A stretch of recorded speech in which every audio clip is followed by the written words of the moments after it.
Hi guys, merry Christmas. তো সন্ধ্যার দিকে আমরা দুজনে গিয়েছিলাম চার্চে প্রে করতে। তারপরে মোমবাতিও জ্বালালাম, দিয়ে চলে গিয়েছিলাম খানা পিনা করতে হাভেলিতে।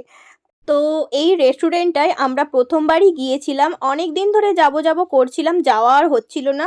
তো আজকে সদ্ব্যবহার করে নিলাম, সুযোগও ছিল যেহেতু। তো ভেতরের অ্যাম্বিয়েন্সটা অত্যন্ত সুসজ্জিতভাবে সাজানো গোছানো, আমাদের বেশ ভালোই লেগেছিল।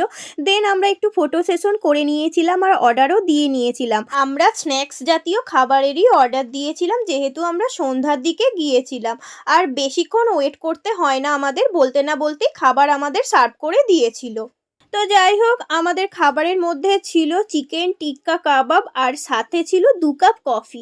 খেতে কিন্তু অত্যন্ত সুন্দর ছিল খাবার দাবার। চিকেন টিক্কা কাবাবের কথা নতুন করে বলার কিছু নেই, আমাদের এক্সপ্রেশন দেখে বুঝতে পেরেই গেছো। তো চলো আজকের মতন এ পর্যন্ত, দ্যাটস ইট, বাই।